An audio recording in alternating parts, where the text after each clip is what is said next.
That's just not right.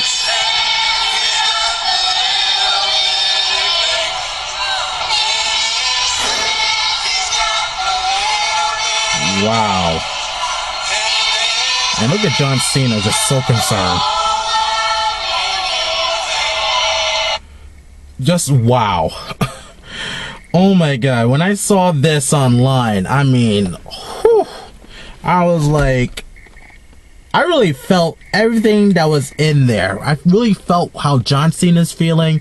I felt that creepiness. I felt that shit was creepy. That shit was fucking creepy. But that was epic. I have to say that was very epic. My thoughts on this and this whole feud, I'm really looking forward to this match at Extreme Rules. Actually, this is one match I'm actually looking forward to more than Daniel Bryan versus Kane, to be honest with you. This storyline that Bray Wyatt and John Cena is doing that started off in the beginning of this year has been very captivating. You know what I mean? When WrestleMania 30 was coming around, that was one of the matches I was looking forward to. Unfortunately, I didn't get to see it live because I had to pick up my wife at the bus station. But when I had the chance to actually watch the match, I was still blown away with it. Even though it went a little too long, but the fact of the mind games and what Bray Wyatt is trying to do is trying to make John Cena cross that line, break his moral code, is telling a beautiful story. That tells the story right there. And the fact that John Cena is selling this like crazy, it is freaking money. This whole thing is money. Now, I know there's a lot of fans out there, and I mean John Cena haters who are feeling that John Cena is burying Bray Wyatt. But what you just saw this past Monday, the way he's selling it with his facial expressions, his body language, the fact that he has been saying that he's actually scared of Bray Wyatt and the Wyatt family, it pretty much shows that he's actually putting this guy over as this very, very manipulative force that's trying to push him to the edge. Heck, we saw the match at WrestleMania 30. He nearly pushed, like Bray Wyatt said, I pushed him to the edge, and all he needed was a little nudge. And we saw how John Cena was selling it. He was selling like crazy. Yes, he won the match, but the fact remains, John Cena really put over Bray Wyatt strong as the character that Bray Wyatt is.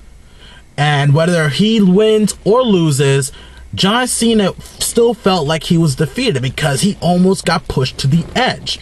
Yes, he resisted at WrestleMania 30, but will he resist it in Extreme Rules? And that's the storyline that I got from this. And this is actually a match that I'm actually looking forward to seeing more than Daniel Bryan versus Kane for the World Heavyweight Championship, WWE World Heavyweight Championship, excuse me, and the Shield versus Evolution. I'm being honest. This is one match that I'm actually looking forward to watching. I'm actually going to be watching Extreme Rules with a friend, and this is the one match I'm actually looking forward to watching.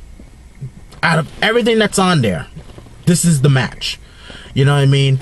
And yes, people can like look at me and say, "Oh, you're a John Cena lover" and stuff like that. I guess you can say I am, because I like how John Cena is selling this and telling a freaking story and putting Bray Wyatt over, regardless if he is pinning him 1, 2, 3 or letting him pin him 1, 2, 3 or not.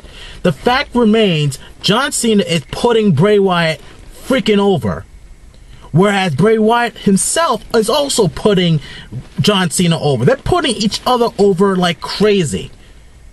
I mean, this is the kind of storylines that I love, where both men is going to benefit from this. Both men are going to benefit, whatever the outcome is going to be at Extreme Rules or whatever, if they're going to linger this to SummerSlam or not. This storyline benefits both men. For Bray Wyatt, it's going to be a bright future for him.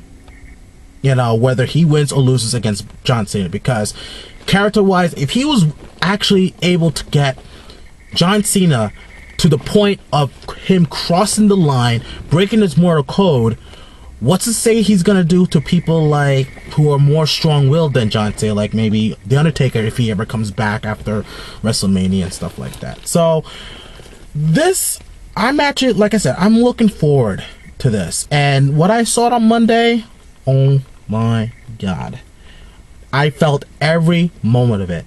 And there's only 2 words I can say about that. I mean, I said a lot of words, but 2 words that I can sum up with that experience. I believe. That's all I have to say. I freaking believe. But what do you guys think about this storyline with John Cena and Bray Wyatt? Do you think this is actually a good storyline that WWE is actually making? You know, something that we can actually look forward to? And of course, to you Cena-phobes and Cena haters, I know you're probably going to say, well, John Cena is burying Bray Wyatt and stuff like that. But do you guys really think that John Cena is burying Bray Wyatt after what we saw on Monday? After all the promo he's making about him? And after how he's reacting and selling emotionally, facial-wise, body language and stuff, do you really think that he's actually burying him? I sure don't think so. But leave a comment down below. Tell what you guys think. And we'll see if it comes from there. Alright guys, I'm looking forward for this match. Again, more than the Shield versus Evolution and Daniel Bryan versus Kane. And dare I say, even the match with Cesaro in it. I'm sorry. This storyline is just gripping. Alright guys, take care.